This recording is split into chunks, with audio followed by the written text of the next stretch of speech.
있어요. 앞으로 나왔죠. वैसे अभी काम तो नहीं है। आप इसमें ये ना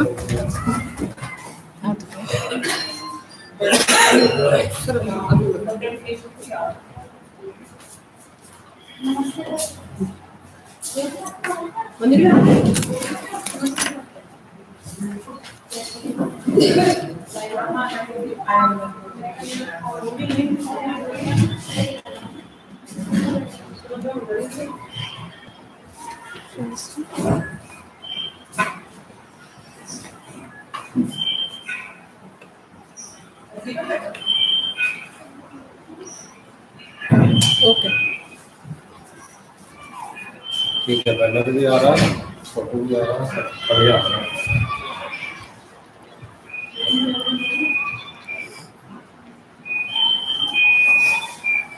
Very good noon to all. This is Azima Khanam from Diet Badaयूं.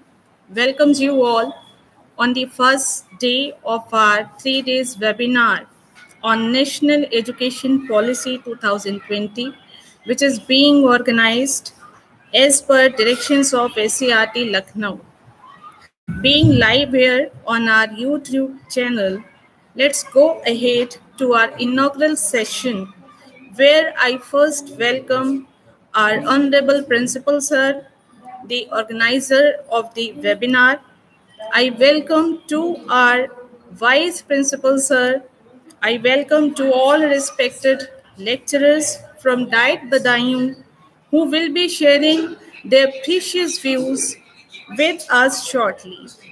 And a very hearty welcome to all our listeners who have joined us here.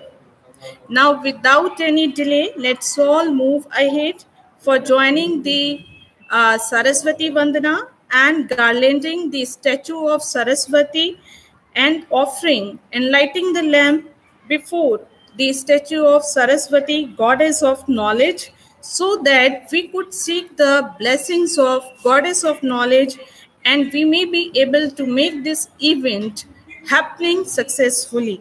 So first, मैं सबसे पहले अपने उप प्राचार्य जी से निवेदन करूंगी कि वो यहाँ आएं और सरस्वती जी की प्रतिमा पर फूलों का पुष्पों का अर्पण करें और माल्यार्पण करें।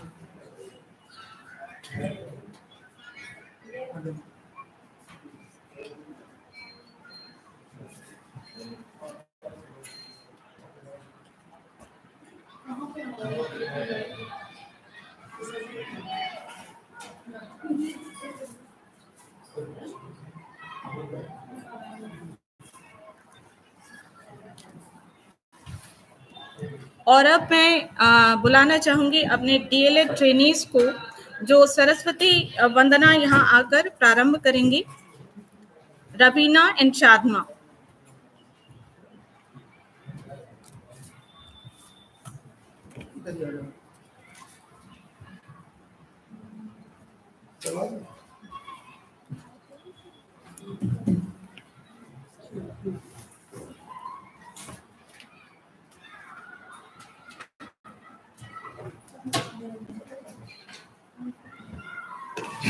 ये सभी ने खुल गया, सभी खुल गया। अरे सिंह साहब ये खोल दिया, ये खोल दिया।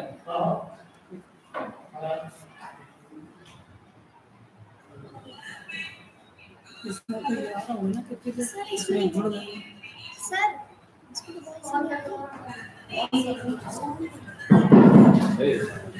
इधर तो आता है सिग्नल के पीछे।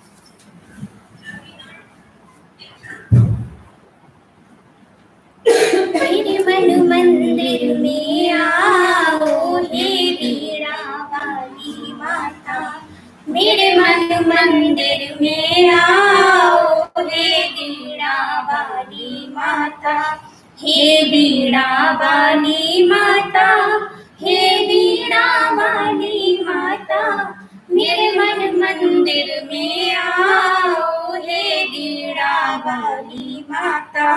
जब तुलसीदास जी ध्याते तो रामायण लिख जाते, जब तुलसीदास जी ध्याते तो रामायण लिख जाते, मुझको लिखना सिखलाओ, हे वीणा वाली माता, मेरे मन मंदिर में आओ, हे वीणा वाली माता।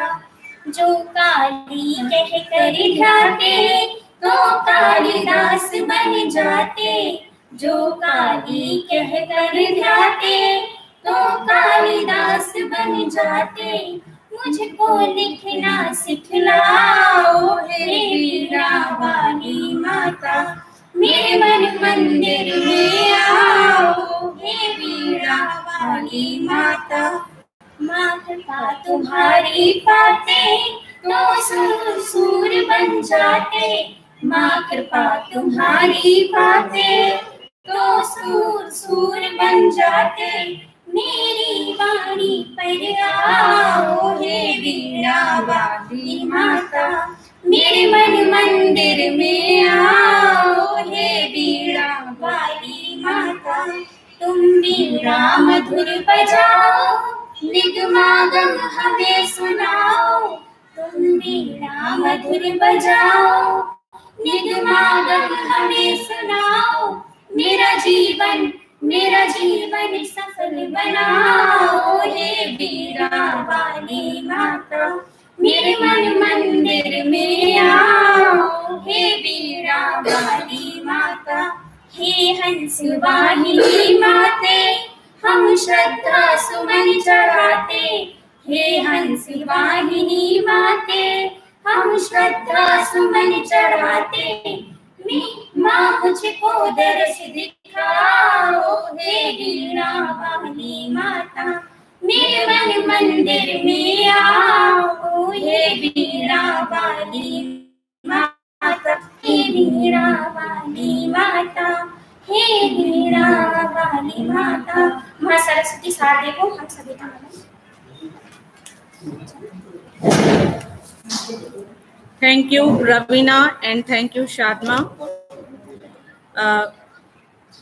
You all know that our new education policy for India has finally been approved with a new structure and a new system. And we all have been going through it. And with the help of this new education policy, we are hoping that our Indian education system will be becoming an advanced and broad education system like other foreign countries. Now, what our new education policy is recommending, what are the benefits that our new generation is going to get from this education policy to have this huge horizon of knowledge, understanding, and a deeper insight in national education policy. Please keep connecting with us in this session of our webinar. And regarding this, इसी क्रम में, let's start with the motivational speech of our Vice Principal, Shri Divakar Sir. So I request him with most respect to address us about this event that is going to happen today from right now. मैं निवेदन करती हूँ अपने प्राचार्य जी से कि please हमें संबोधित करें।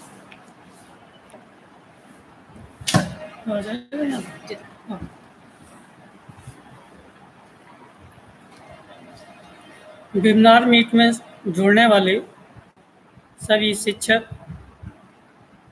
और दूसरे विभागों के अधिकारी, कर्मचारी और डीएलएड प्रशिक्षु सभी को जो है आज की वेबिनार मीट में जुड़ने के लिए स्वागत है।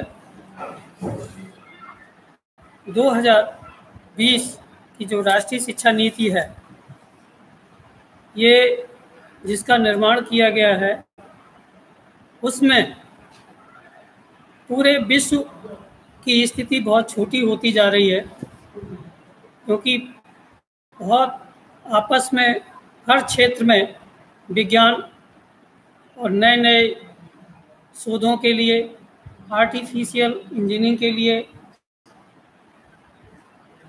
इन सब के लिए जुड़ रहा है। तो नई जो शिक्षा नीति बनाई गई है, इसका सबसे प्रमुख उद्देश्य ये है कि समाज में फैली हुई डिस्क्रिमिनेशन को दूर करेगी।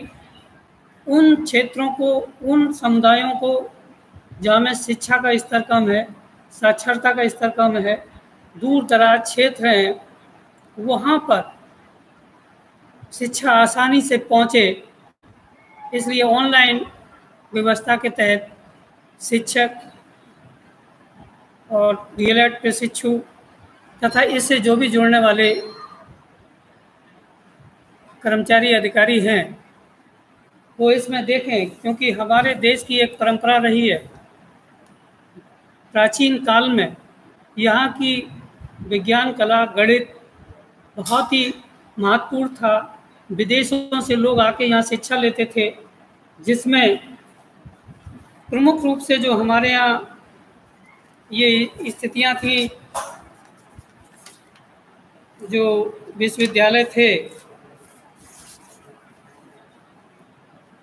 इसमें नालंदा का विश्वविद्यालय था, इसमें हर तरह की सुविधा थी, जिसमें लोग पढ़ने आते थे। उसी तरह की विकसित की जा रही है। हमारे यहाँ विभिन्न प्रकार की आईआईटी हैं, जहाँ पे नए नए शोध हो रहे हैं, और एक पूरा भारतवर्ष नई शिक्षा नीति के तहत ही विश्व कंपटीशन में आ सकता है। विश्व कंपटीशन है कि नए नए, इसमें बहुत सारी ऐसी चीज़ें आ रही हैं, जैसे वायु प्रदूषण है, जलवायु परिवर्तन है, और समाज में फैली हुई जो कुरीतियाँ हैं, वो शिक्षा के माध्यम से ही हम अच्छे उसमें ले जा सकते हैं। ये देखा गया है प्रायः जिन समुदायों का, जिन क्षेत्रों में शिक्षा का अभाव है, वहाँ पे अपराधीकरण की स्थिति ज़्यादा है। शिक्षा के ज्ञान के द्वारा ही हम जो है इन चीज़ों पर विजय प्राप्त कर सकते हैं। इसलिए जो शिक्षा का कार्यक्रम बनाया गया है, उसमें हम बोल रहे हैं, जो बनाया गया है कार्यक्रम, वो जो है देश को आगे ले जाएगा, व्यक्ति के विकास को आगे ले जाएगा। और इस वजह से हम इस वेबिनार को चालू कर रहे हैं, और सभी लोग जो इसमें बोलने वाले प्रवक्ता हैं वो आके अपना योगदान दें। धन्यवाद।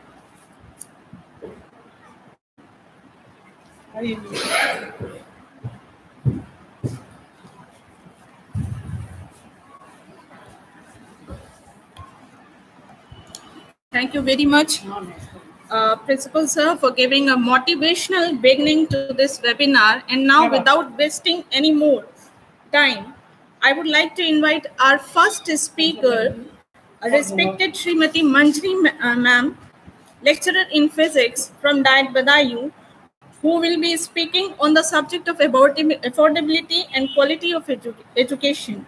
Please welcome Srimati Manjri Singh.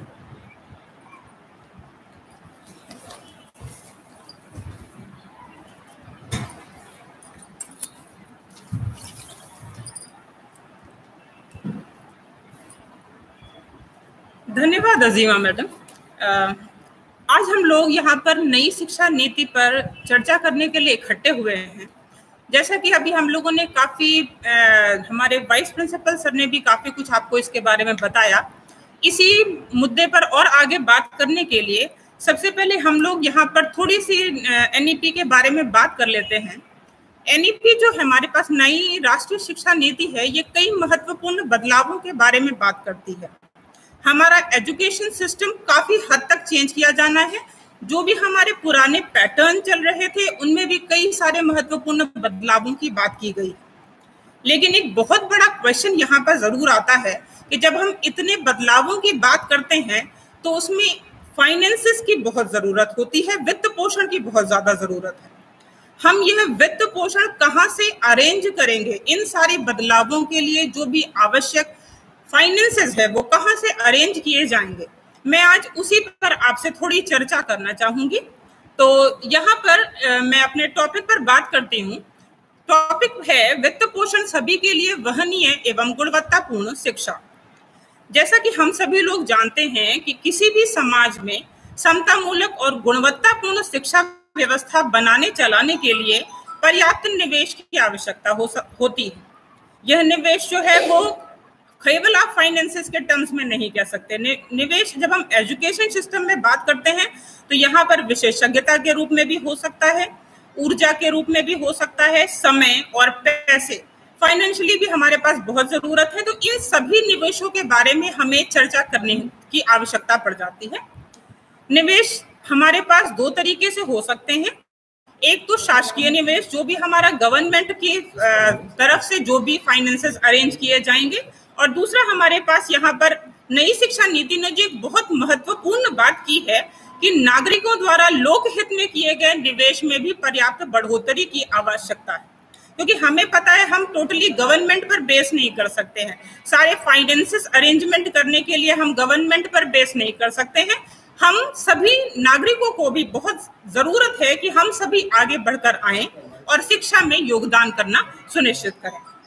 यह नीति शिक्षा के लिए मिलने वाले प्रत्येक सहयोग और खर्च को निवेश मानती है। जैसा कि हम सभी जानते हैं कि जब हम एजुकेशन की बात कर रहे हैं तो यहाँ पर हम जो कुछ भी इन्वेस्टमेंट कर रहे होते हैं उसका हमें बहुत ही ज्यादा रिटर्न, जितना भी हम इन्वेस्टमेंट करते हैं उनके कंपैरिजन में जो भी हमें रिटर्न मिल रहा होता है वो कई गुना अधिक होता है। इसीलिए इस नीति ने जो भी हमारा इन्वेस्टमेंट है, सहयोग है, इन सभी चीजें को निवेश माना है, ना कि व्यय, क्योंकि ये सभी चीजें राष्ट्र के भविष्य के लिए निवेश है। हमारा एजुकेशन सिस्टम में जब भी हम कोई इन्वेस्टमेंट करते हैं तो ये पूरे देश को बनाने में, देश के भविष्य को संवारने में इस्तेमाल होता है। तो इसलिए यह चीज जो है हमारे पास, जो भी हम इन्वेस्टमेंट की बात कर रहे हैं, यह एक बहुत ही अच्छा निवेश है हमारे राष्ट्र के निर्माण के लिए, ना कि व्यय। अब जब हम बात निवेश के करते हैं तो निवेश के प्रतिफलों पर भी बात करना बहुत जरूरी हो जाता है कि हम जो भी इन्वेस्टमेंट करेंगे उसके रिजल्ट क्या हमको मिलते हैं। तो सबसे पहला जो चीज हो जाती है आर्थिक दृष्टिकोण। अगर हम फाइनेंसेस के टर्म में देखें तो अगर कोई भी हम बच्चा भी कह सकते हैं या जो भी एजुकेशन हासिल करता है उसको मेहनताने के रूप में वो प्रतिफल मिलता है। साथ ही साथ एजुकेशन खाली फाइनेंसेस पर बेस, जैसे मैंने पहले भी कहा, कि नहीं करती है। तो यहाँ पर बच्चे के सर्वांगीण विकास के ऊपर भी हम बात करेंगे। जब बच्चा हमारा एजुकेशन प्राप्त कर लेता है तो उसका स्वास्थ्य बेहतर हो जाता है, लंबी उम्र, ज्यादा उपयोगी व्यावसायिक और सामाजिक पहुंच, बहिर्मुखता, बच्चे में एक आप कह सकते हैं बहिर्मुखता आती है, वो थोड़ा समाज की तरफ खुल जाता है क्योंकि उसने समाज के बारे में काफी कुछ जान लिया होता है। सामाजिक फायदों के बारे में बात करें तो हमारे पास ये हमें पता है कि पढ़े लिखे और कामकाजी लोगों की उत्पादक क्षमता बहुत ही अधिक होती है। आर्थिक गतिविधियों में बेहतर तकनीक का भी प्रयोग किया जा सकता है, जैसा कि हम लोग आज खुद देख रहे हैं कि कोरोना के टाइम ने हमें कितना किया, हम अपने सिस्टम को कितना मॉडर्नाइज कर चुके हैं। तो हम आजकल हम टेक्निक्स का कितना अधिक यूज कर रहे हैं। तो अगर हमारा बच्चा जो है पढ़ा हुआ है, लिटरेट है और जमाने के साथ उसने जो मॉडर्न एजुकेशन है हासिल की हुई है, तो वो समय के साथ टेक्निक का भी यूज करना सीख जाएगा। शोध और नए ज्ञान पर आधारित नवाचार। हमारे पास सामाजिक फायदों में अगर मैं बात करती हूँ तो ज्यादा उत्पादक कार्यों में महिलाओं का भी बेहतर प्रतिभाग होगा, बेहतर जन स्वास्थ्य, अपराध दर में भी कमी होगी क्योंकि हमें पता है कि इलिटरेसी जो है वही अधिकतर अपराधों की जड़ है। शिशु मृत्यु दर में कमी, महिलाओं की शिक्षा जो है वो महिलाओं के शिक्षा, महिलाओं में बेहतर उनके आप कह सकते हैं फैमिली प्लानिंग और बाकी सब चीजें जो भी हैं भी हमारे पास इस शिक्षा नीति में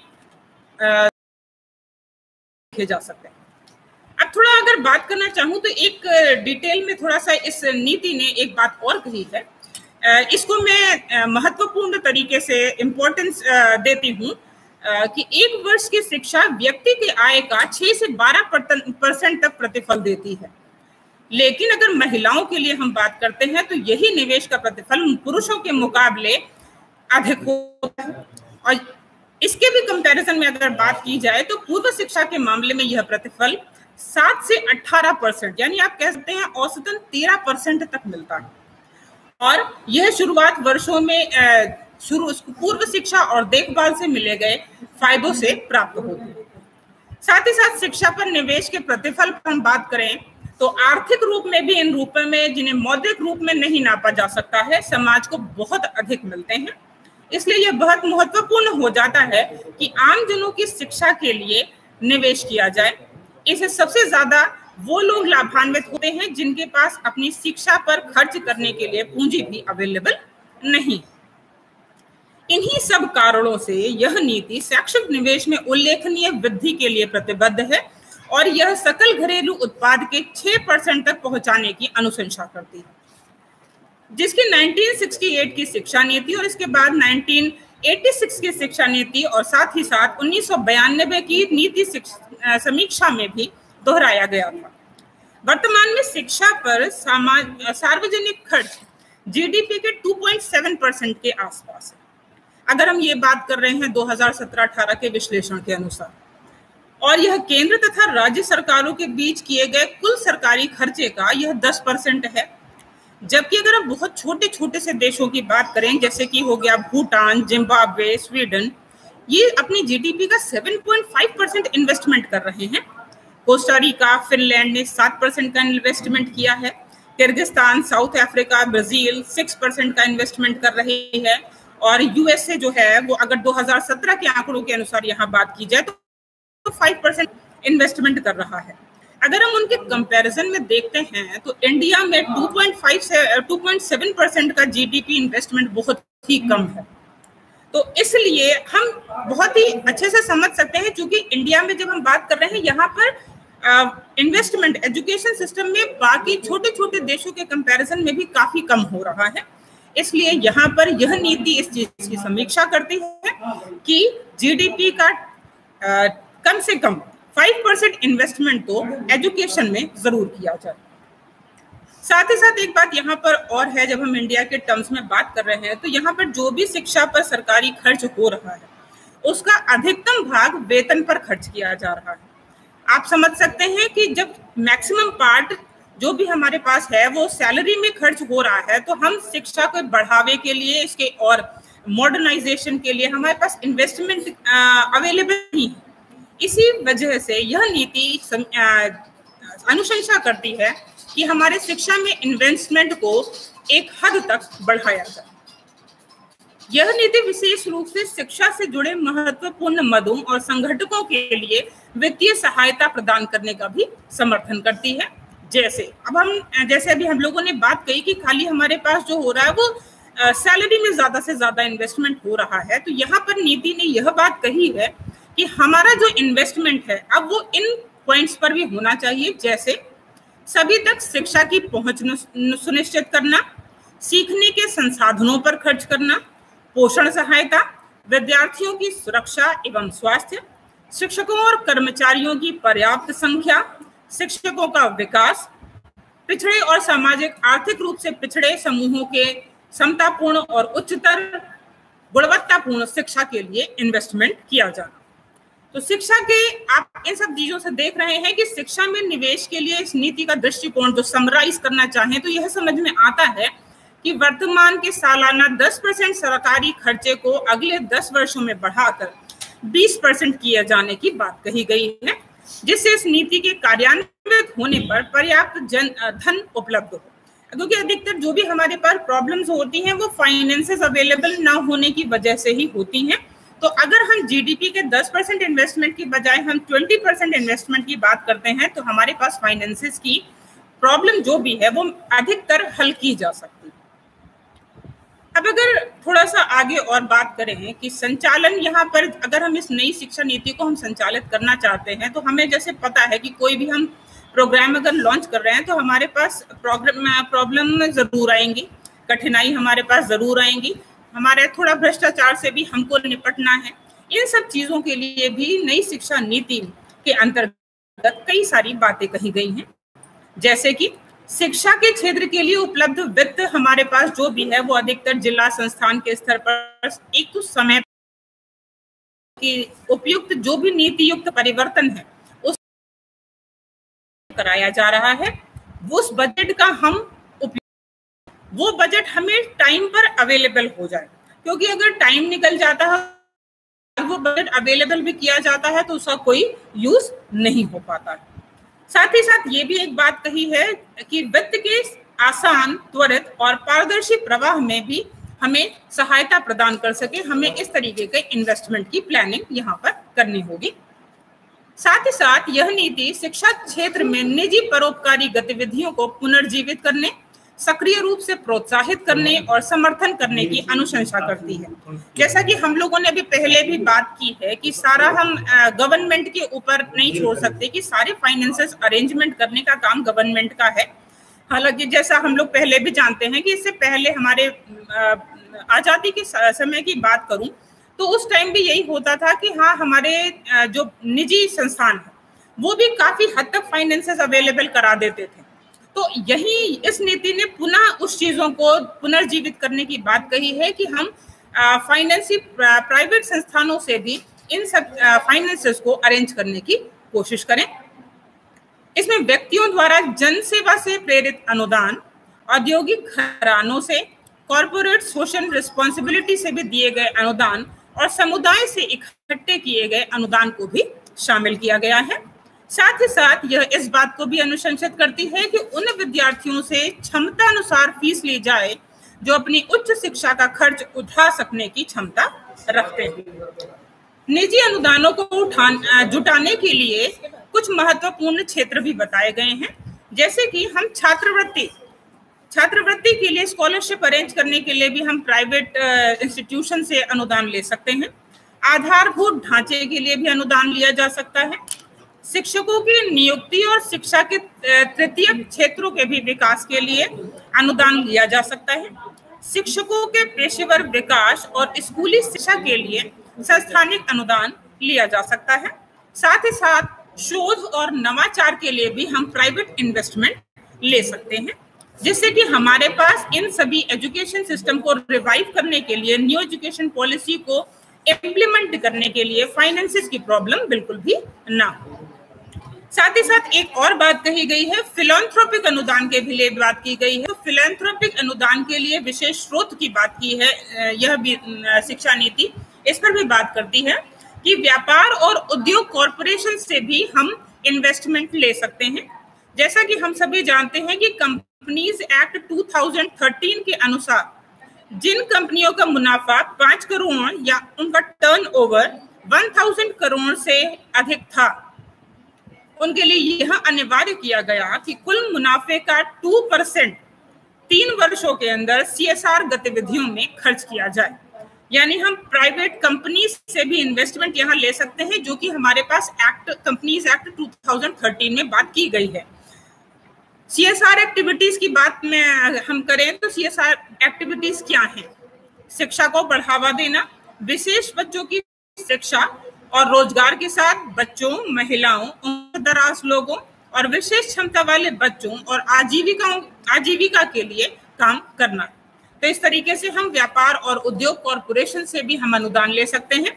इसी तरीके से एक बात यहाँ पर नई शिक्षा नीति ने एक अनुशंसा और की है कि हम पूर्व छात्र और स्थानीय समुदाय से भी इन्वेस्टमेंट ले सकते हैं। राष्ट्रीय शैक्षिक गतिविधियों में धार्मिक संस्थानों की भी सतत भागीदारी के बारे में बात की गई है। हालांकि ये पहले भी होता रहा है, बीच में ये प्रोसेस थोड़ा कम हुआ है। इसी चीज को वापस इम्प्लीमेंट करने की बात नई शिक्षा नीति करती।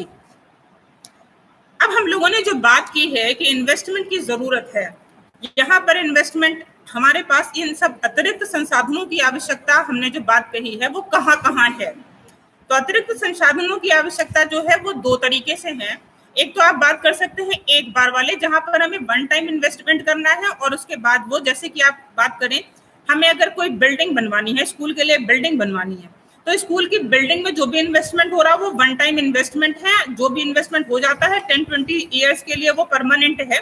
इसके बाद हाँ आप ये कह सकते हैं कि थोड़ा सा मरम्मत वगैरह के लिए हमें इन्वेस्टमेंट चाहिए, लेकिन बिल्डिंग अगर बन जाती है तो 10-20 साल के लिए उसमें इन्वेस्टमेंट की जरूरत नहीं रह जाती। इसी तरीके से दूसरा इन्वेस्टमेंट हमारे पास जो है सतत चलने वाले यानी कंटिन्यूअस इन्वेस्टमेंट की भी हमें जिसमें जरूरत होती है। अगर कंटिन्यूअस इन्वेस्टमेंट की बात करें तो इसमें क्या हो सकता है, ECE यानी early childhood education. Early childhood education के लिए भी हम इसको यूज करते हैं, इसका विस्तार किया जा सकता है और इसमें सुधार किया जा सकता है। जैसा कि आप लोग आजकल देख भी रहे हैं, गवर्नमेंट स्कूल में यहाँ पर भी बात की गई है, अर्ली चाइल्डहुड एजुकेशन पर विशेष जोर दिया जा रहा है।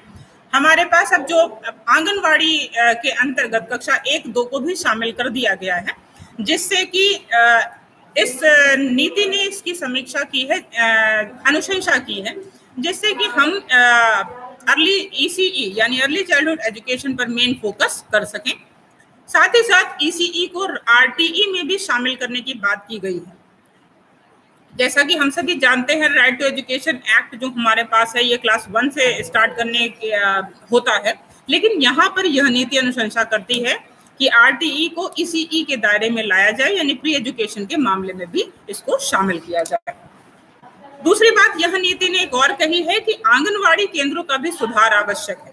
हम क्लास 1 की बात करते हैं, क्लास 1 से प्रॉपर एजुकेशन की बात करते हैं, लेकिन ये है कि अगर प्री एजुकेशन लेवल पर हम बात करें आंगनवाड़ी के लेवल पर, तो हमारे पास जो आंगनवाड़ी केंद्र जो हैं उनमें इतना प्रॉपर आप कह सकते हैं इंफ्रास्ट्रक्चर नहीं है कि जिससे एजुकेशन को हम सुधार कर सके। तो यह नीति यह समीक्षा करती है कि हम आंगनवाड़ी केंद्रों को संसाधनों से परिपूर्ण बनाएं, सुरक्षापूर्ण, सहज व खुशनुमा वातावरण दें, क्योंकि हमें पता है आंगनवाड़ी में छोटे बच्चे हैं, उनके लिए बहुत ज्यादा जरूरत हो जाती है माहौल की। अच्छा वातावरण उनको दिया जाता है तो वहां पर काम किया जा सकता है। तो जो भी हमारा इन्वेस्टमेंट है वो आंगनवाड़ी केंद्रों पर भी किया जा सकता है। साथ ही साथ आंगनवाड़ी कर्मचारियों की सेवा शर्तों में भी सुधार की बहुत अधिक आवश्यकता है। पढ़ने लिखने और गणना करने की बुनियादी क्षमता का भी विकास करने के लिए हम इस कंटिन्यूअस इन्वेस्टमेंट को ले सकते हैं। सभी स्कूलों के लिए पर्याप्त और उपयुक्त संसाधन की आवश्यकता है। स्कूल कॉम्प्लेक्स की क्षमता का लाभ भी लेना है, यहाँ पर भी हम कंटिन्यूअस इन्वेस्टमेंट की यहाँ पर भी जरूरत है। भोजन और पोषण, जैसे कि हमें पता है कि यहाँ पर यह नीति अनुशंसा करती है कि हम अब बच्चों को MDM के साथ साथ नाश्ता भी प्रोवाइड कराएं। तो यहाँ पर भी हमारे पास ये कंटिन्यूअस इन्वेस्टमेंट हमारे पास है जिसमें हमें करना है। MDM जो है वो 12th क्लास तक के लिए संचालित करने की अनुशंसा की गई है राष्ट्रीय शिक्षा नीति में भी। तो यहाँ पर भी एक बहुत बड़ा मेजर इन्वेस्टमेंट हमें चाहिए जो कि कंटिन्यूअस इन्वेस्टमेंट होगा। इसमें यह बात हम बहुत गौर देने वाली है कि नई शिक्षा नीति ने यह अनुशंसा की है कि इसमें भोजन की गुणवत्ता सबसे उच्च प्राथमिक स्तर पर रखी जाए। कहने का मतलब क्या है कि भोजन की क्वालिटी, जो भी हम भोजन या नाश्ता स्कूल में अवेलेबल कराने वाले हैं, बच्चों तक पहुंचाने वाले हैं, उसकी गुणवत्ता अच्छी हो, जिससे कि बच्चे का प्रॉपर विकास किया जा सके। शिक्षक शिक्षा और शिक्षकों के सतत पेशेवर विकास, जिसके अंतर्गत शिक्षक शिक्षा को 4 वर्षीय उच्च गुणवत्तापूर्ण एकीकृत BEd कार्यक्रम संचालित करने की भी बात यहाँ पर की गई है। विश्वविद्यालय व महाविद्यालयों के लिए भी उच्च शिक्षा में नए भवन और बहुविषयक संस्थान की भी आवश्यकता है, जिसमें बहुत ही भारी निवेश की आवश्यकता होगी। शोध हेतु अनुदान की भी बात की गई है। NRF शोध को बढ़ावा देने के लिए सर्वोच्च यहाँ पर एक संस्था बनाई जाएगी जो स्वायत्त होगी, इंडिपेंडेंट होगी। साथ ही शोध के लिए अनुदान देने व मेंटरिंग के द्वारा क्षमता निर्माण का कार्य करेगी। तो इस तरीके से हम देख सकते हैं कि हमारे पास यहाँ पर जब हम नई शिक्षा नीति की बात कर रहे हैं, तो चूंकि इन्होंने बहुत ही मेजर चेंजेस की बात कही है, तो मेजर चेंजेस जब हमारे पास करने हैं तो हमें नए फाइनेंसेस भी ढूंढने पड़ेंगे। तो इस तरीके से अगर समराइज करना चाहूँ तो नई शिक्षा नीति ने प्राइवेट इन्वेस्टमेंट की भी बात कही है। प्राइवेट इन्वेस्टमेंट को हम अट्रैक्ट करें, किस तरीके से हम किस फील्ड में हम प्राइवेट इन्वेस्टमेंट के थ्रू भी यहाँ पर काम कर सकते हैं। तो इस तरह आप सभी को मैंने पूरी तरीके से कोशिश की वित्त पोषण या फाइनेंसेस किस तरीके से अरेंज किया जाएगा इसको बताने के लिए। धन्यवाद।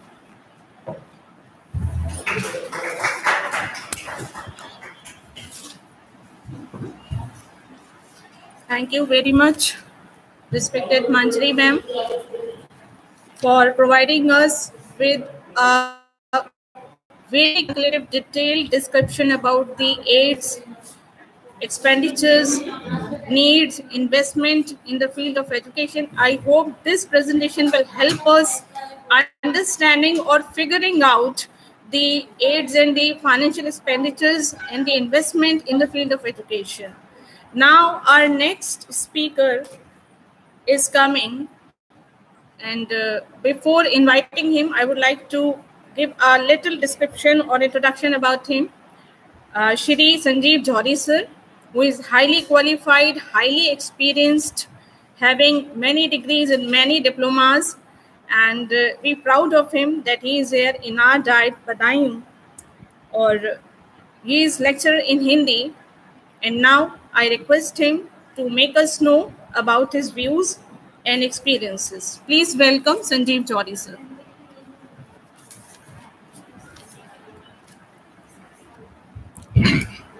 Thank you, ma'am.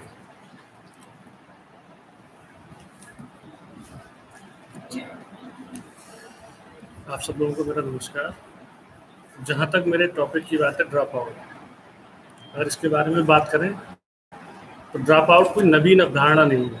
भारत में असमय विद्यालय छोड़ना या स्कूल ड्रॉप आउट की प्रवृत्ति हमेशा रही है, या ये कहें कि एक समस्या रही है। बीच में विद्यालय छोड़ने के कई कारण हैं, जिसमें से कुछ प्रमुख कारण निम्नलिखित। जैसे सबसे एक बड़ा कारण है आजीविका का। आजीविका बन रही है राह में रोड़ा। स्कूल में ड्रॉप आउट के कारणों में आजीविका की समस्या भी एक बड़ा कारण है। ग्रामीण हो या शहरी, सरकारी स्कूलों में ज़्यादातर गरीब परिवारों के बच्चे पढ़ते हैं। ये ऐसे परिवार हैं जो असंगठित रोजगार में लगे हुए हैं, जैसे कि कोई छोटी मोटी दुकान, छोटी फैक्ट्रियों में दिहाड़ी मजदूर, गांव में भूमिहीन कृषक मजदूर, या कोई परंपरागत व्यवसाय। इसकी वजह से दो तरीके से पढ़ाई प्रभावित होती है। पहली तो इस वजह से कि प्रायः ऐसे कामों में बच्चे भी अपने अभिभावक का हाथ बटाते हैं, तो इस वजह से मौसम के हिसाब से उन्हें अपनी पढ़ाई भी रोकनी पड़ती है। फसल काटने का समय है और अधिकांश बच्चों के माता पिता खेतों में गए हुए हैं। ऐसी स्थिति में बच्चों के जिम्मे पर घर संभालने का काम आ जाता है। कभी कभी बच्चों को खुद भी काम पर जाना पड़ता है। अगर किसी के पिता सुनार, लोहार, बढ़ई या फिर मछली का मारने का काम करते हैं, तो भी बच्चों को परंपरागत व्यवसाय में हाथ बटाना पड़ता है। इसके पीछे परिवारों के अपने तर्क भी हैं। मैंने कुछ अभिभावकों से बात की और पाया कि वे अपने बच्चों को ज़्यादा नहीं पढ़ाना चाहते। उन्हें लगता है कि पढ़ाई लिखाई का कोई मतलब नहीं है और इससे अच्छा कि उनकी संतान परंपरागत व्यवसाय सीख ले। ऐसे में बच्चों की शिक्षा भगवान के भरोसे चल रही है। इसका एक दूसरा कारण पलायन भी है। पलायन पर शायद इतना ध्यान नहीं दिया गया, लेकिन ये एक बड़ी समस्या है जिसने बच्चों को अपनी पढ़ाई छोड़ने पर विवश किया है। कई राज्य ऐसे हैं जहां आजीविका और रोजगार की संभावनाएं बहुत कम हैं। झारखंड, बिहार, छत्तीसगढ़ और उत्तर प्रदेश कुछ ऐसे राज्य हैं जहां रोजगार की संभावनाएं काफ़ी कम हैं। इसलिए रोजगार की तलाश में ये लोग यहाँ से दूसरे राज्यों की ओर रुख करते हैं। बाकी घर द्वार, माल सब कुछ बच्चों के भरोसे रह जाता है और उन्हें जबरन स्कूल छोड़ना पड़ता है। यही नहीं, कभी कभी तो बच्चों को ही दूसरे राज्यों का रुख करना पड़ता है। इसकी कोई निश्चिंतता नहीं होती वे कभी लौटेंगे या नहीं। अगर लौट भी आए तो कोई फर्क नहीं पड़ता, क्योंकि वो शिक्षा की दुनिया से बहुत दूर जा चुके होते हैं। मैंने भ्रमण के दौरान पाया कि स्कूल में नामांकित बच्चे काफ़ी दिनों से स्कूल से नदारत हैं। पूछने पर पता चला कि वे अब तो गांव में है ही नहीं, क्योंकि कोई काम दिलाने का आश्वासन देकर उनको बाहर ले गया है। इस प्रकार हमने देखा कि पलायन ने बच्चों को स्कूल छोड़ने में बहुत बड़ी भूमिका निभाई है। एक दूसरा कारण है जो सरकारी स्कूलों की खराब गुणवत्ता, या कहें कि उनकी छवि। सरकारी स्कूल अपनी खराब गुणवत्ता को लेकर हमेशा से आलोचनाओं का सामना करते रहे हैं, खासकर अपनी लापरवाहियों को लेकर। आए दिन स्कूल में शिक्षकों की मनमानी, लापरवाही या फिर अयोग्यता की कहानियाँ अखबारों, टेलीविज़न आदि में आती रहती हैं। सिफारिश पर नियुक्तियाँ और फिर शिक्षकों की कमी, ये दो बड़े मसले हैं जिन पर ड्रॉप आउट की जिम्मेदारी डाली जा सकती है। फिलहाल देश के तमाम प्राथमिक और सरकारी स्कूल शिक्षकों की भारी कमी से जूझ रहे हैं। आंकड़ों को माने तो अभी देश भर में जितने बच्चे नामांकित हैं और जितने विद्यालय खोले गए हैं, उसके हिसाब से 5 लाख से ज़्यादा शिक्षकों की कमी है। हर साल विभिन्न समितियों की रिपोर्ट में सरकार का ध्यान इस ओर दिलाया जाता है, हो हल्ला मचाया जाता है, लेकिन नतीजा वही डाक के 3 पात वाला ही रहता है। अब अगर प्राथमिक विद्यालय में शिक्षकों की इतनी भारी कमी से जूझ रहे हैं हम लोग, तो इसकी गुणवत्ता पर सवाल उठना लाजमी है। जो शिक्षक हैं उनके साथ समस्या है ये है कि वो प्रशिक्षित नहीं है, विशेषज्ञ शिक्षकों की कमी है। कई जगह देखा जाता है कि एक ही शिक्षक सारे विषय पढ़ा रहा है। ऐसे में सरकारी स्कूलों की विश्वसनीयता खतरे में है। अभिभावक भी ये मानते हैं कि थोड़ा खर्च सही, पर अच्छी शिक्षा के लिए वे अपने बच्चों को अंग्रेजी माध्यम वाले निजी स्कूलों में पढ़ाना पसंद करेंगे। इसके अलावा ड्रॉप आउट का एक कारण है बाल मजदूरी। बाल मजदूरी एक बड़ा कारण है जिसने ड्रॉप आउट में बड़ी भूमिका निभाई है। बच्चों छोटी उम्र में ही काम पर लगा दिया जाता है क्योंकि ये कम मजदूरी पर काम करने को तैयार हो जाते हैं। सस्ती मजदूरी पर काम करने की वजह से इनकी मांग भी ज़्यादा रहती है, खासकर उन उद्योगों में जहाँ इनके माँ बाप काम करते हैं। बच्चे काम करते हुए ज़्यादा डिमांड भी नहीं करते हैं, यही कारण है कि इनकी ज़्यादा मांग रहती है। बच्चियों को तो हमेशा से घरेलू बनना सिखाया जाता है, इसलिए अपेक्षाकृत लड़कियों में ड्रॉप आउट का प्रतिशत ज़्यादा है। इसके अलावा ड्रॉप आउट के और भी बहुत से कई कारण हैं। एक कारण है कि जो बच्चे हमारे स्कूल में पढ़ रहे हैं, शिक्षक उनके मन को समझें। जब तक शिक्षक उनके मन को नहीं समझेगा, वो स्कूल की तरफ आकर्षित नहीं हो पाएंगे। एक दूसरा कारण ये हो सकता है कि बच्चों के मन से स्कूल के प्रति जो भय है, उस भय को हम दूर करें। कोई भी बच्चा जब स्कूल में आता है तो वो घर जैसा माहौल चाहता है। वो चाहता है कि जैसे ना कोई मुझे मारे पीटे, ना कोई कुछ कहे। उसके मन से जो हम डर निकाल सकते हैं, पहले वो डर को निकालें। दूसरी बात, एक ड्रॉप आउट का कारण है स्कूल का आकर्षक ना होना। स्कूलों को आकर्षक बनाना पड़ेगा। जब तक स्कूल आकर्षक नहीं बनेंगे, तब तक ड्रॉप आउट में इसी तरह से कमी आती रहेगी, होता रहेगा। लड़के लड़कियों में भेदभाव ना करें, ये भी एक ड्रॉप आउट का कारण है कि हम लोग अंतर करते हैं।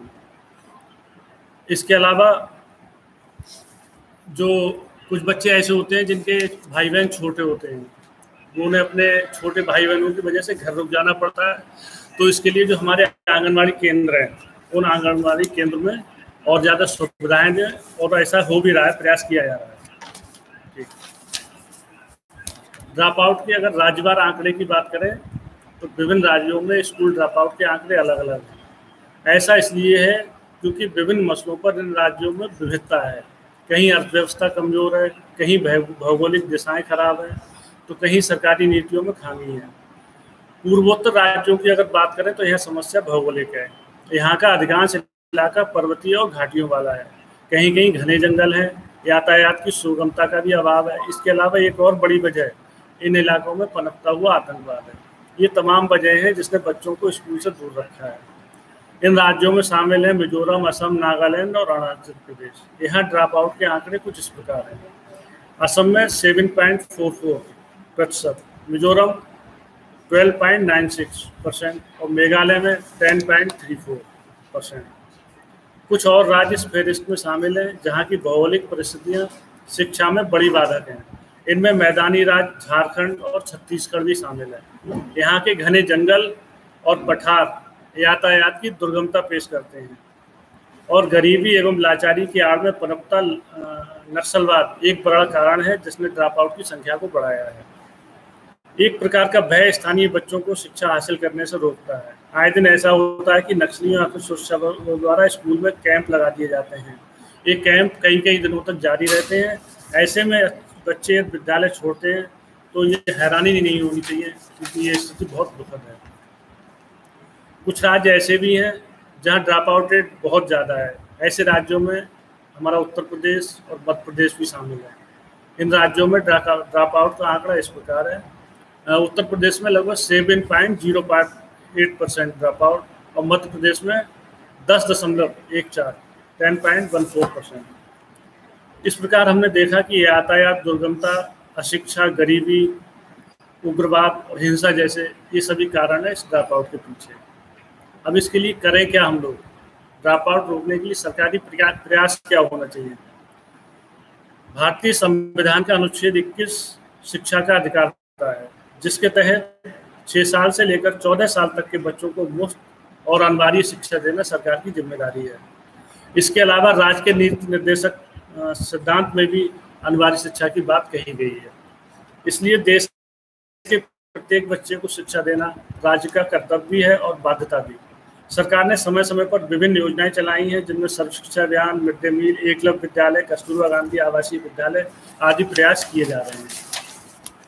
कस्तूरबा गांधी आवासीय विद्यालय, ऐसा देखा गया कि बच्चियों में जो ड्रॉप आउट रेट है वो सबसे ज़्यादा है, क्योंकि शौचालय से लेकर यातायात और सुरक्षा का मसला सबसे ज़्यादा बेटियों के साथ होता है। सरकार ने इससे निपटने और अच्छी शिक्षा देने के लिए इन आवासीय विद्यालयों का निर्माण करवाया, ताकि एक बेहतर वातावरण में उनकी शिक्षा दीक्षा हो सके। हालांकि अभी भी इन समस्याओं से निपटना बाकी है।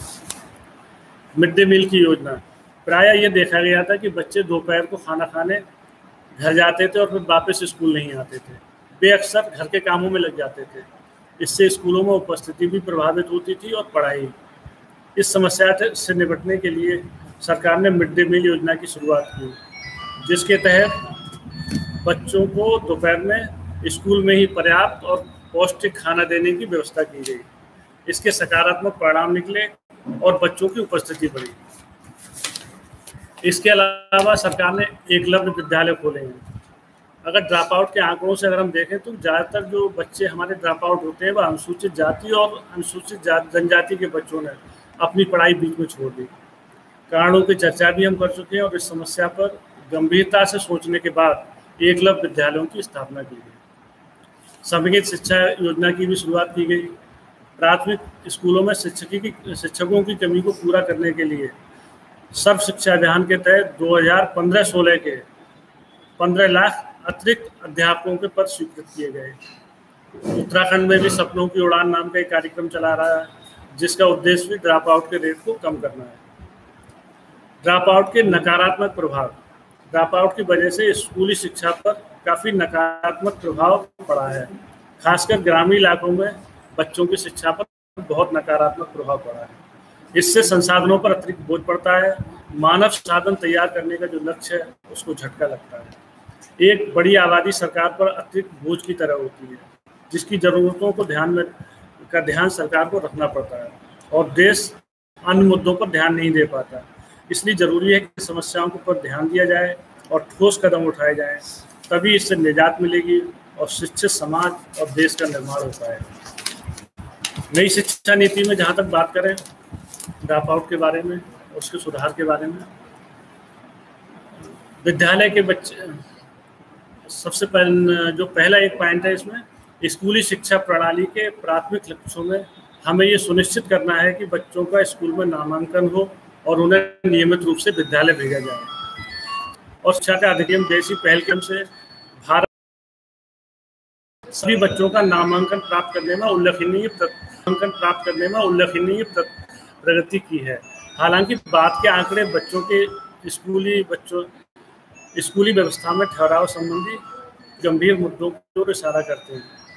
कक्षा 6 से लेकर 8वीं का GAR 90.9% है, जबकि कक्षा 9, 10 और 11-12 के लिए ये क्रमशः 79.3 और 56.5% है।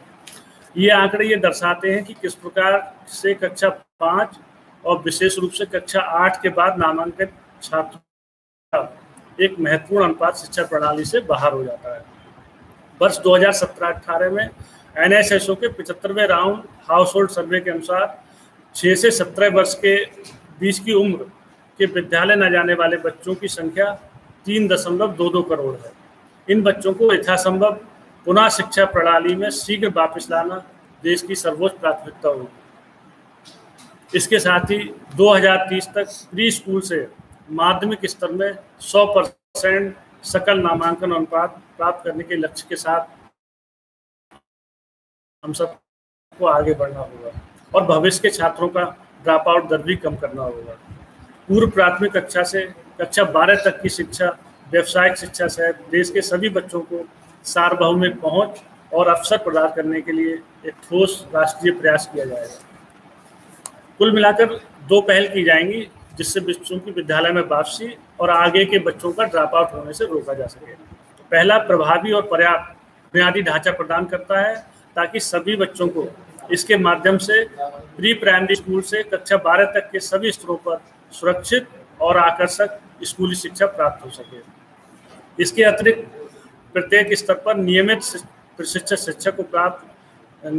प्रशिक्षित शिक्षक उपलब्ध कराने के लिए अलावा विशेष देखभाल की जाए ताकि सुनिश्चित किया जाए कि किसी स्कूल में अवस्थापना की कमी ना हो। सरकारी स्कूलों की विश्वसनीयता फिर से स्थापित की जाएगी और ऐसा मौजूदा स्कूलों का उन्नयन और विस्तार करके जहां स्कूल नहीं है वहां अतिरिक्त गुणवत्तापूर्ण स्कूल बनाकर और छात्रावासों, विशेषकर छात्रावासों तक सुरक्षित और व्यवहारिक पहुंच प्रदान करें। ऐसा किया जा सकता है ताकि सभी बच्चों को अच्छे स्कूल में जाने और समुचित स्तर तक पढ़ने का अवसर मिले। प्रवासी मजदूरों के बच्चों और विविध परिस्थितियों में स्कूल छोड़ने वाले बच्चों को मुख्य धारा की शिक्षा में वापस लाने के लिए सिविल समाज के सहयोग से वैकल्पिक और नवीन शिक्षा केंद्र स्थापित किए जाएंगे। दूसरा यह है कि स्कूल में सभी बच्चों की सहभागिता सुनिश्चित हो। इसके लिए बहुत ध्यान से सभी विद्यार्थियों की ट्रैकिंग करनी होगी, साथ साथ उनके सीखने के स्तर पर भी नज़र रखनी होगी ताकि ये सुनिश्चित किया जा सके कि वे स्कूल में दाखिला ले रहे हैं और उपस्थित हो रहे हैं। ड्रॉप आउट बच्चों के लौटने और यदि वे पीछे रहे हैं तो उन्हें मुख्य धारा से जोड़ने के लिए अब हमारे विद्यालयों में पर्याप्त सुविधाएं उपलब्ध हैं। फाउंडेशनल स्टेज से लेकर कक्षा 12 तक की स्कूली शिक्षा के जरिए 18 वर्ष की आयु तक सभी बच्चों को समान गुणवत्ता वाली शिक्षा प्रदान करने के लिए बुनियादी शिक्षा उपलब्ध कराई जाएगी। प्रशिक्षित शिक्षकों और कार्मिकों की भर्ती विद्यालय में की जाएगी जिससे शिक्षक हमेशा छात्रों और उनके अभिभावक के साथ स्वतंत्र रूप से कार्य कर सके। इसके साथ ही ये भी सुनिश्चित किया जा सके विद्यालय आ रहे हैं और सीख रहे हैं। राज्य और जिला स्तर पर विद्यार्थी विद्यालय आ रहे हैं और सीख रहे हैं। राज्य और जिला स्तर पर दिव्यांग व्यक्तियों के सशक्तिकरण से जुड़े सिविल सोसाइटी संगठन सामाजिक न्याय और आधिकारिता के माध्यम से इस आवश्यक कार्य को करने में स्कूलों से हम लोग जोड़ सकते हैं। जब एक बार विद्यालय का अवसरात्मक ढांचा और बच्चों की भागीदारी सुनिश्चित हो जाए तो कक्षा की गुणवत्ता को सुनिश्चित करने के लिए काम करना होगा और छात्रों को कक्षा से जोड़े रखना एक महत्वपूर्ण काम होगा ताकि छात्र और आर्थिक रूप से वंचित समूह के विद्यार्थी और उनके माता पिता स्कूलों में भागीदारी के प्रति अपनी रुचि न। इसके लिए उत्कृष्ट शिक्षकों के लिए प्रोत्साहन प्रणाली की आवश्यकता होगी जो उन क्षेत्रों में तैनात किए जाएं जहां पर ड्रॉप आउट दरें विशेष रूप से अधिक हैं। सामाजिक आर्थिक रूप से वंचित समूह ऐसी पर विशेष जोर देते हुए सभी छात्रों को सीखने में मदद करने के लिए स्कूली शिक्षा के दायरे को व्यापक बनाना होगा ताकि औपचारिक और अनौपचारिक शिक्षा के अंदर सीखने के विभिन्न रास्ते उपलब्ध हो सके। भारत के उन युवाओं के लिए जो किसी संस्थान में नियमित रूप से नहीं कर सकते, national institute of open schooling (NIOS) और राज्य के ओपन स्कूलों द्वारा प्रस्तुत open and distance learning (ODL) कार्यक्रम का विस्तार और सुदृढ़ीकरण किया जाएगा ताकि ऐसे युवाओं को सीखने की आवश्यकताओं को पूरा किया जा सके। NIOS अपने वर्तमान कार्यक्रमों के अलावा निम्नलिखित कार्यक्रमों को भी ऑफर करेगा ए, बी और सी स्तरों की शिक्षा जो औपचारिक स्कूल प्रणाली के कक्षा 3, 5 और 8 के बराबर है। माध्यमिक शिक्षा कार्यक्रम जो कक्षा 10 और 12 के बराबर है। व्यावसायिक शिक्षा पाठ्यक्रम और वयस्क साक्षरता और जीवन संवर्धन कार्यक्रम NIOS की तर्ज पर राज्य सरकारों को प्रोत्साहित किया जाएगा और वे अपने राज्यों में पूर्व से स्थापित स्टेट क्षेत्रीय भाषाओं में उपरोक्त कार्यक्रम इन संस्थानों के जरिए चलाएं। दोनों सरकारों और गैर सरकारी संस्थाओं के लिए विद्यालय के निर्माण को सरल करने के लिए संस्कृति, भूगोल और सामाजिक संरचना के आधार पर स्थानीय व्यवस्थाओं को प्रोत्साहित करने और शिक्षा के वैकल्पिक मॉडल बनाने की अनुमति देने के लिए स्कूलों के निर्माण संबंधी नियमों को हल्का बनाया जाएगा। इसका फोकस इनपुट पर कम और वांछित सीखने के परिणामों से संबंधित आउटपुट क्षमता पर अधिक केंद्रित होगा। इनपुट संबंधित विनियम कुछ परिणामों से संबंधित आउटपुट क्षमता पर अधिक केंद्रित होगा। इनपुट संबंधित विनियम कुछ विशेष क्षेत्रों तक सीमित होंगे, जिसका अध्याय 8 में उल्लेख पहले किया जा चुका है। स्कूलों के अन्य मॉडलों को भी पायलट किया जाएगा, जिसमें सार्वजनिक साझेदारियां शामिल हैं। बच्चों के अधिगम में सुधार के लिए भूतपूर्व विद्यार्थियों और समुदाय से स्वयंसेवी शिक्षकों प्रयासों को प्रोत्साहित किया जाएगा। इसमें शामिल है स्कूलों में एक बच्चों के लिए ट्यूटरिंग, साक्षरता शिक्षण और अन्य मदद हेतु अतिरिक्त कक्षाएं आयोजित करना, शिक्षकों को शिक्षण में मार्गदर्शन और मदद उपलब्ध करना, विद्यार्थियों को व्यवसाय संबंधी मार्गदर्शन देना, प्रौढ़ शिक्षा केंद्रों में प्रौढ़ शिक्षा साक्षरता में सहयोग करना आदि। इस दृष्टि से स्कूल के भूतपूर्व विद्यार्थियों और स्थानीय समुदाय के स्वस्थ वरिष्ठ नागरिकों से उपयुक्त व्यक्तियों की पहचान की जाएगी। इस उद्देश्य की पूर्ति के लिए साक्षर स्वयंसेवकों, सेवानिवृत्त वैज्ञानिकों, सरकारी अर्ध सरकारी कर्मचारियों, भूतपूर्व विद्यार्थियों और शिक्षाविदों का एक डाटाबेस भी तैयार किया जाएगा। इस तरह से ये सब चीज़ें जो प्रयास किए जा रहे हैं और स्कूलों पर विशेष रूप से ध्यान दिया जा रहा है, चाहे हमारा कायाकल्प प्रोग्राम हो, चाहे निष्ठा प्रशिक्षण का कार्यक्रम हो, इसमें अभिभावक भी अब जागरूक हो रहे हैं और अध्यापक भी जागरूक हो रहे हैं और बच्चों को भी अब ज़्यादा से ज़्यादा संख्या में लाने के लिए प्रयास किए जा रहे हैं, जिससे कि जो हमारा ड्रॉप आउट का लेवल और कम चला जाएगा और जो आगे सभी के लिए शिक्षा के लिए जो हमारा एक प्रयास है वो बहुत अच्छे से साबित होगा। धन्यवाद।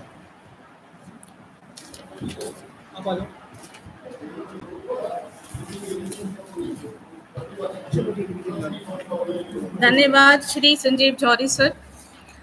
The reason for dropouts and the solutions which were suggested by you, it seemed that you have closely seen the crude realities on the grassroots level, and you have deeply reflected upon the problems of dropout, and really it is a burning issue that actually causing disruption to the education of millions of children. Now, our next speaker is respected Naresh Singh Solanki sir, lecturer in English from DIET Badaयूं. I would like to invite him by saying this compliment, by giving this compliment to him, that anybody who listens his voice can never help himself drawing towards himself. Please come and oblige us with your beautiful voice, with your impressive voice, and share your views over NEP 2020.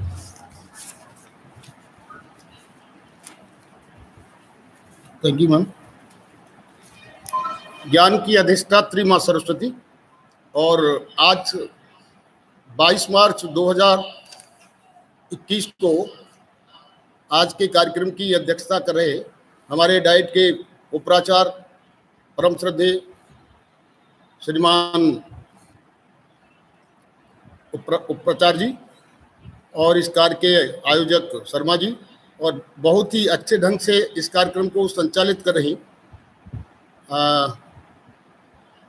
Madam जी। मैं अपनी बात शुरू करूं आज के तत्वाधान में इस वेबिनार के माध्यम से। उससे पहले हमें कुछ पीछे जाना पड़ेगा। जब विद्यालयों की दिशा और दशा को देखकर एक बहुत बड़े एजुकेशनिस्ट बाबा नागौर को कहना पड़ा कि फटी भीत है टूटी छत है, फटी भीत है टूटी छत है, आले में बिस्तुइया नाचे, 5 मिनट में 5 तमाचे, यूं ही रस्ता है शिक्षक आदम के सांचे। तो हमारे देश के आले में बिस्तुइया नाचे, 5 मिनट में 5 तमाचे, यूं ही रस्ता है शिक्षक आदम के सांचे। बेबस होना पड़ा और उन्होंने के माध्यम से उन्होंने डीपी सर अब NEP 2020 और आज के इस वेबिनार में मुझको टॉपिक दिया गया था कि इस पर अपने विचार प्रस्तुत करें। टॉपिक था प्रारंभिक बाल्यावस्था, देखभाल और शिक्षा सीखने की नींव, early childhood care and education, foundation of learning. तो सबसे पहले हमारा प्रतिभाग कर रहे अपनी अपनी बात रख रहे साथियों को कि गुरुर् ब्रह्मा गुरुर्विष्णु गुरुर्देवो महेश्वरा गुरु साक्षात परम ब्रह्म तस्मै श्री गुरुवे नमः। अब मैं अपनी बात पर आता हूं, जो मुझे टॉपिक दिया गया है कि बच्चों के प्रारंभिक बाल्यावस्था, देखरेख और शिक्षा और सीखने की नींव के आधार पर क्या क्या कहा जा सकता है, क्या अभिव्यक्त किया जा सकता है। तो बच्चों के मस्तिष्क का, जैसा कि हम जानते हैं, 85% विकास 6 वर्ष की अवस्था से पूर्व भी हो जाता है। बच्चों के मस्तिष्क के उचित विकास और शारीरिक वृद्धि को सुनिश्चित करने के लिए उसके प्रारंभिक 6 वर्षों को महत्वपूर्ण माना जाता है। वर्तमान समय में विशेष रूप से सामाजिक आर्थिक रूप से वंचित पृष्ठभूमि के करोड़ों बच्चों के लिए गुणवत्तापूर्ण प्रारंभिक बाल्यावस्था, देखभाल और शिक्षा उपलब्ध नहीं है। इसलिए ECCE अर्थात अर्ली चाइल्ड केयर एजुकेशन में निवेश करने से इनकी पहुंच देश के सही बच्चों तक हो सकती है, जिससे सभी बच्चों को शैक्षिक प्रणाली में भाग लेने और तरक्की करने के समान अवसर मिल सकते हैं। ECC संभवतः समता स्थापित करने में सबसे शक्तिशाली माध्यम हो सकता है। प्रारंभिक बाल्यावस्था विकास देखभाल के लिए गुणवत्तापूर्ण शिक्षा के सार्वभौमिक प्रावधान को जल्द से जल्द निश्चय ही वर्ष 2030 तक पूर्ण कर लिया जाएगा, ताकि यह सुनिश्चित किया जा सके कि पहली कक्षा में प्रवेश पाने वाले सभी बच्चे स्कूली शिक्षा के लिए पूरी तरह से तैयार हों।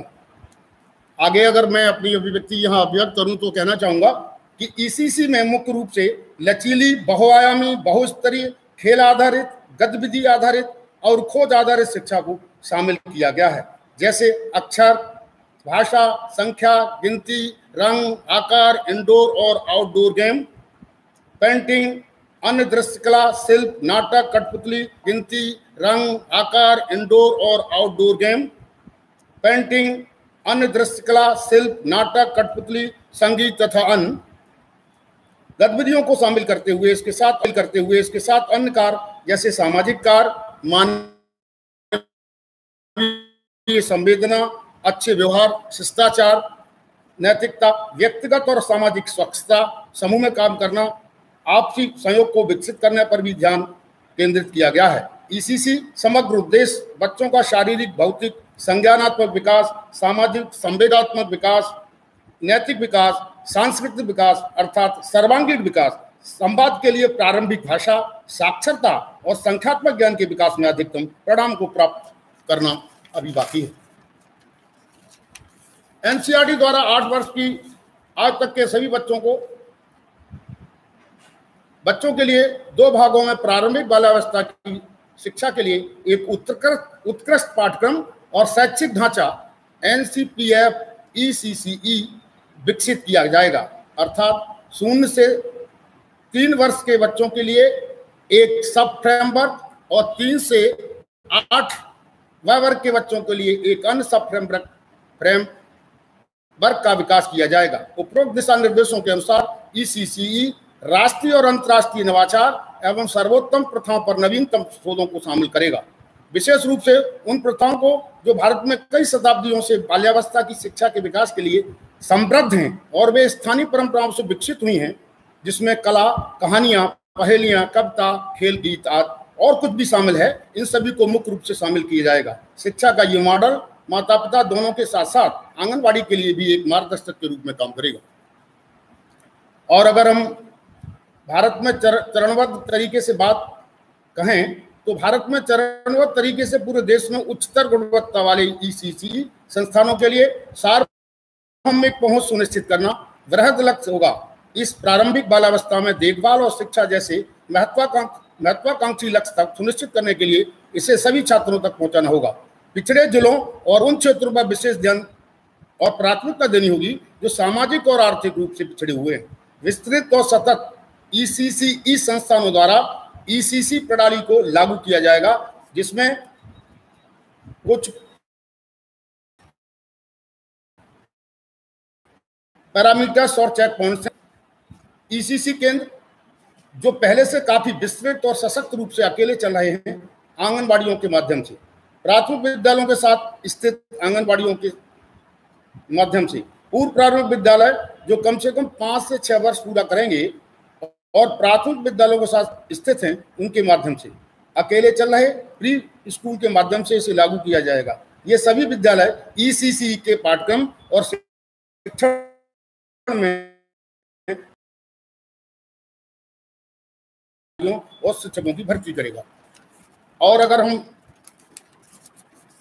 आगे की बात करें तो प्रारंभिक बाल्यावस्था देखभाल और शिक्षा की सार्वभौमिक पहुंच के लिए आंगनबाड़ी केंद्रों को उच्चतर गुणवत्ता के बुनियादी ढांचे, खेलने के उपकरण और पूर्ण रूप से प्रशिक्षित आंगनबाड़ी कार्यकर्तियों शिक्षकों के साथ सशक्त बनाया जाएगा।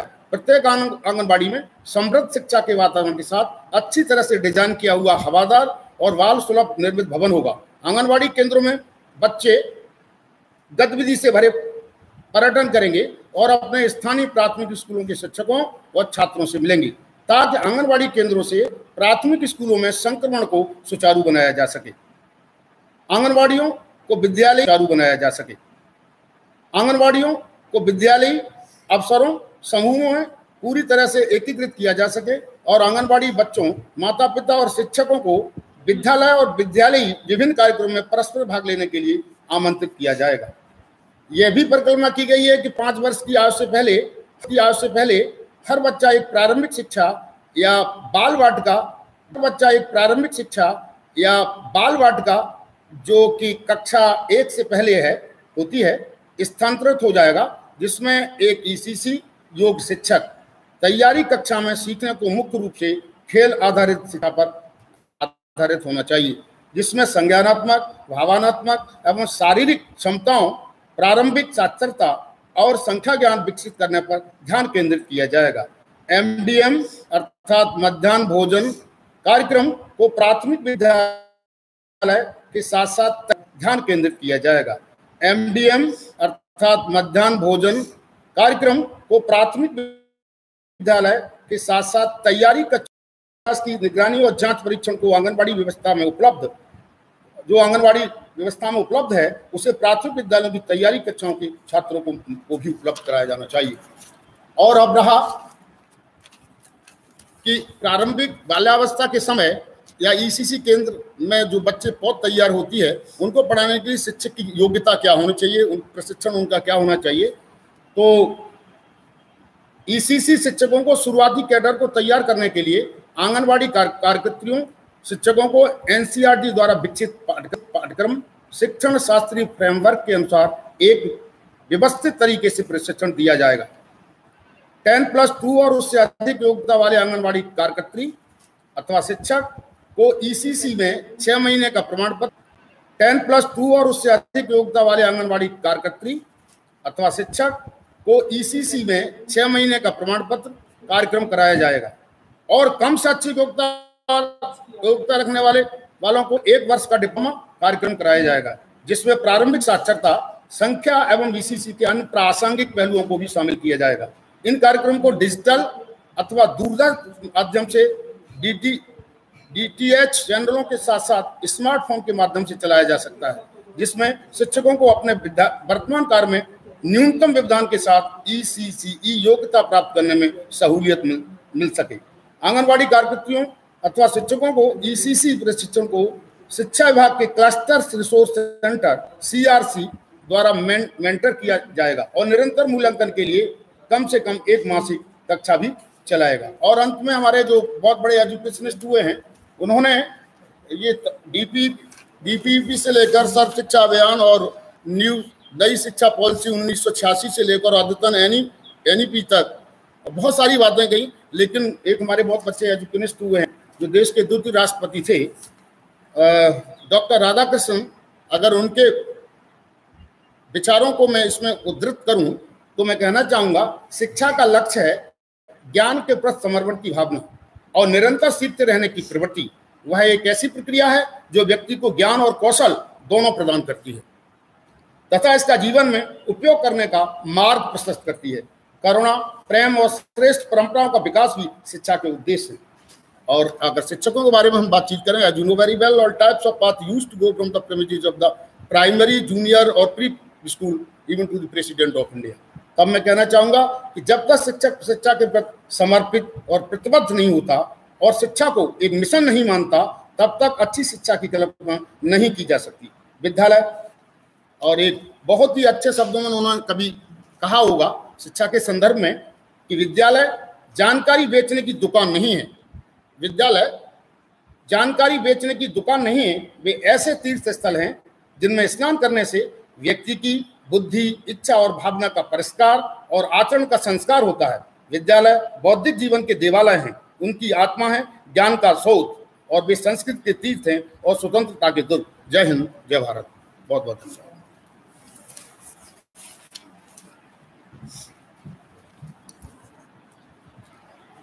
Thank you, respected Shri Naresh Solanki sir. Very informative lecture given by you.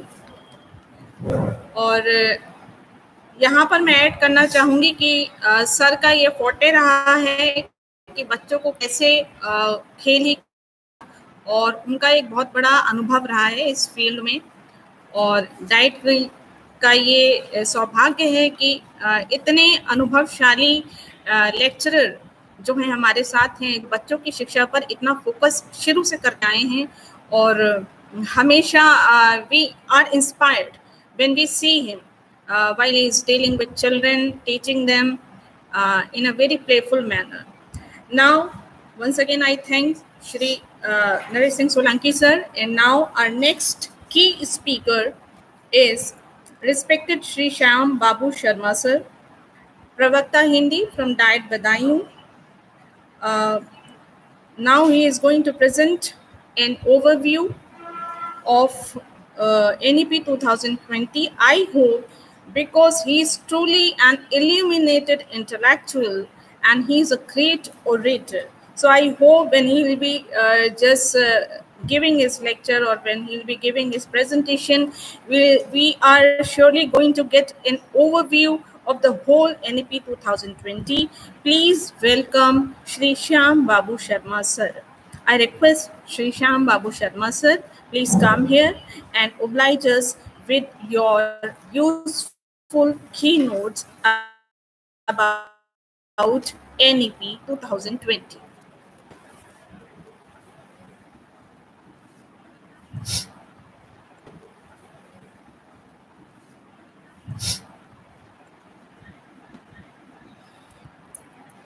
आदरणीय प्राचार्य जी और हमारे जितने भी श्रोता हैं जुड़े,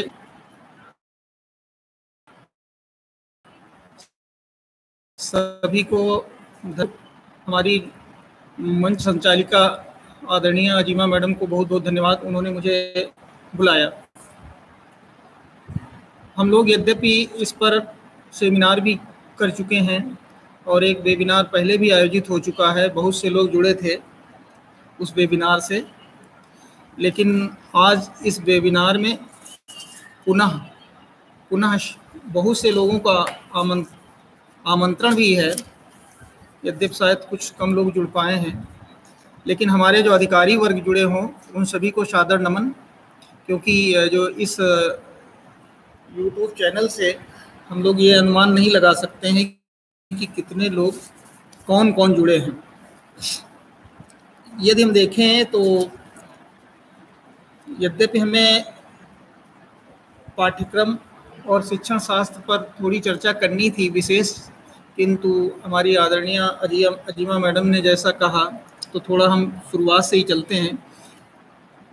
यदि हम देखें तो अंग्रेज़ों के पूर्व से जो शिक्षा का विकास हुआ हमारे यहाँ था, उस पर बहुत कुछ कमेंट किए गए। उसका कुछ लोगों का आरोप है कि शायद कुछ हमारा सर्वनाश भी शिक्षा का हुआ, लेकिन ये एक निरंतर चलने वाली प्रक्रिया है। शिक्षा कोई नष्ट नहीं कर सकता। और महत्वपूर्ण बिंदु ये है कि शिक्षा के बिना मनुष्य जहाँ अधूरा है, वहीं शिक्षा चाहे अनचाहे हमें लेनी ही पड़ती है। जिस प्रकार से हम चाहे अनचाहे राजनीति में शामिल हो ही जाते हैं या शामिल होना पड़ता है, कहीं मतदाता के रूप में या तो कहीं जो कॉन्टेस्ट कर रहे हैं किसी रूप में, कहीं समर्थक के रूप में। इसी प्रकार से शिक्षा चूँकि जीवन भर चलने वाली प्रक्रिया है, निश्चित रूप से इसे सभी लोग मानते हैं, तो हमें इससे जुड़ना ही है। एक बात आती है कि जो लाभान्वित वर्ग हो उसे जोड़ा जाए। लाभान्वित वर्ग असल में इससे सभी हैं, लेकिन कुछ लोग ज़्यादा महत्व देते हैं, कुछ लोग अधिक महत्व नहीं देते हैं। ये बार बार शिक्षा नीतियों की बनाने की आवश्यकता क्यों पड़ी?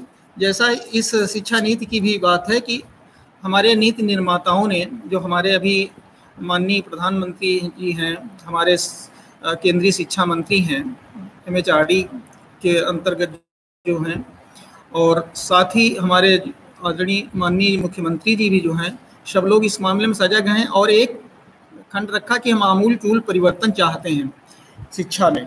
और इसी कारण ये पहले जो ड्राफ्टिंग हुई मई 2019 में आदरणीय कस्तूरी रंगन जी की अध्यक्षता में, तो वो मई में पटल पे रखा गया और उसके बाद में ये लाई गई। उसे नई शिक्षा नीति बोलते थे। नई शिक्षा नीति, इसके पहले तमाम शिक्षा नीतियां आई हैं तो नई होती, लेकिन अभी जो हम इसका नाम राष्ट्रीय शिक्षा नीति कहा जा रहा है, तो निश्चित रूप से इसे राष्ट्रीय शिक्षा नीति कहना ज़्यादा अच्छा होगा।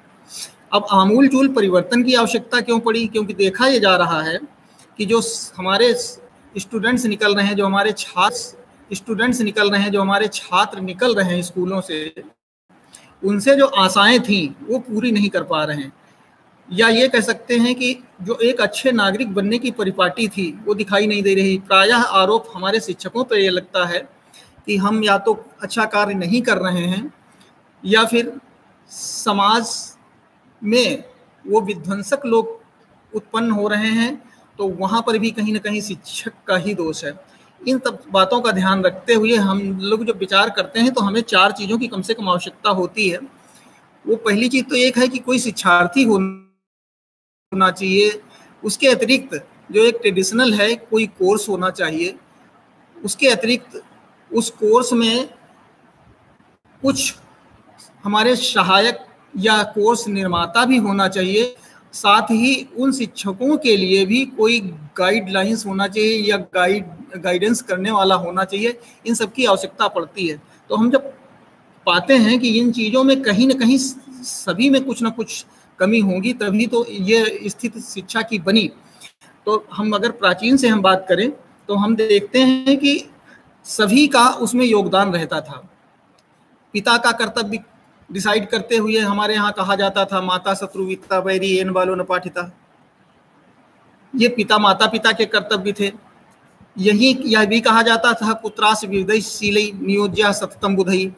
ये भी माता पिता के कर्तव्य थे।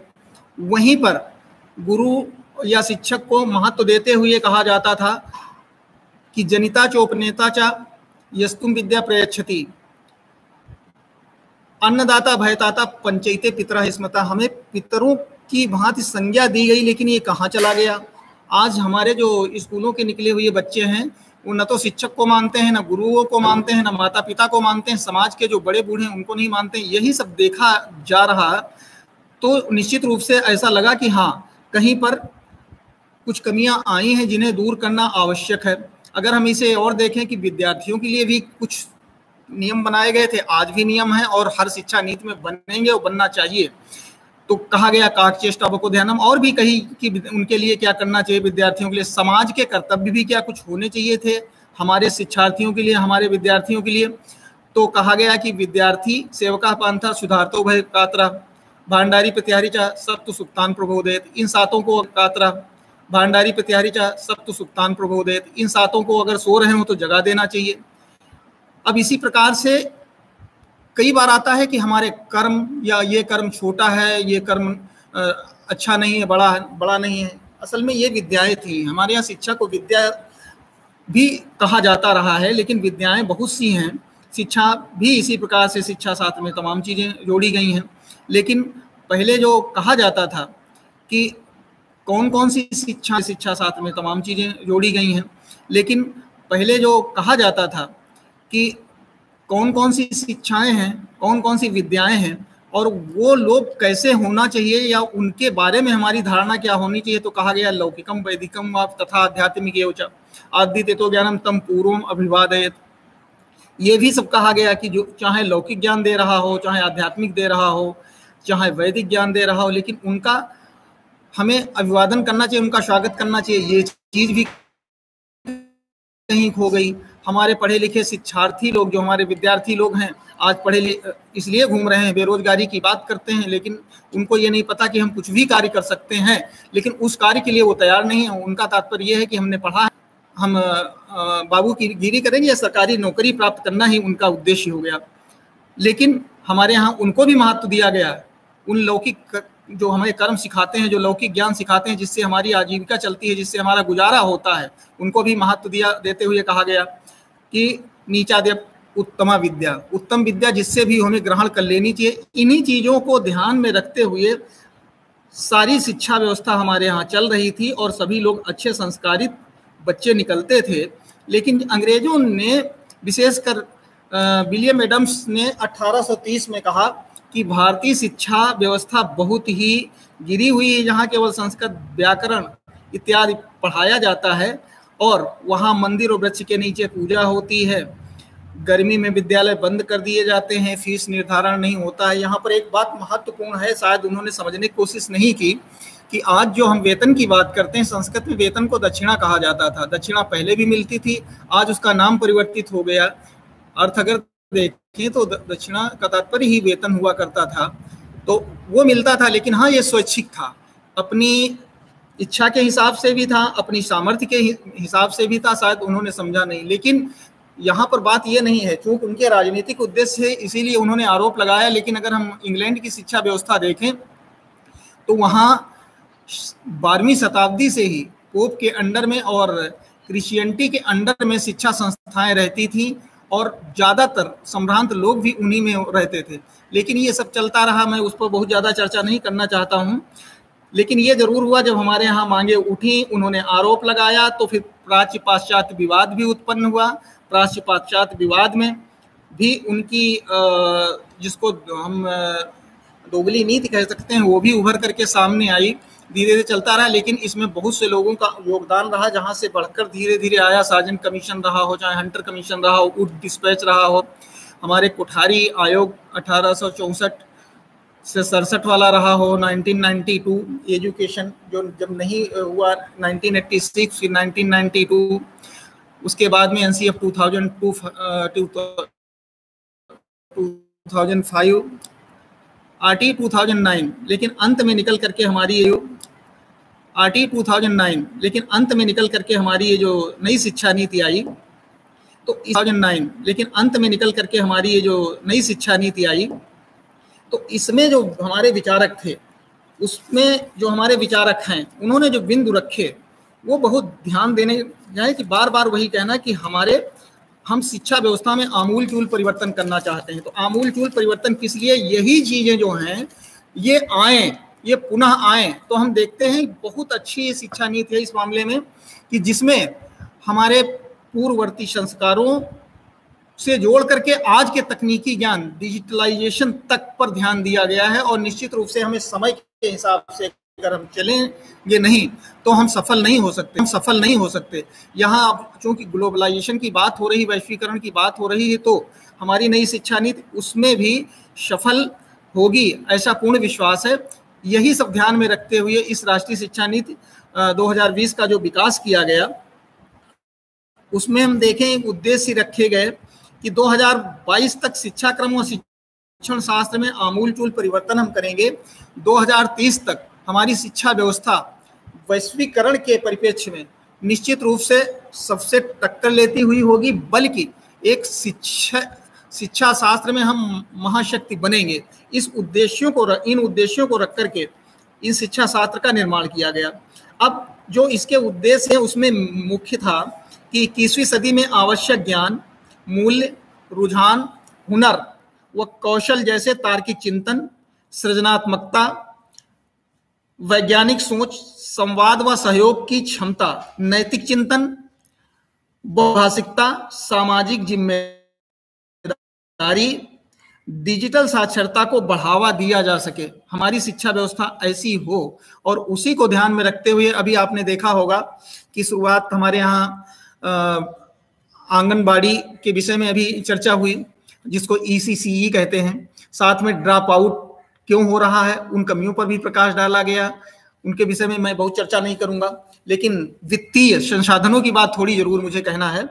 अब वित्तीय संसाधन हमेशा ही आवश्यक होते हैं किसी भी कार्य के संपादन के लिए या अच्छे संपादन के लिए। तो यहाँ पर एक अच्छी महत्वपूर्ण बात हुई, यद्यपि इसका उल्लेख राधाकृष्ण शिक्षा पर कम से कम GDP का 6% होना चाहिए, लेकिन यह बहुत अच्छी चीज हुई कि शायद पूर्ववर्ती सरकारों के द्वारा या अन्य राजनीतिज्ञों द्वारा इस दृढ़ता को नहीं अपनाया जा सका, या कुछ हमारे पास साधनों का अभाव रहा हो तो वो नहीं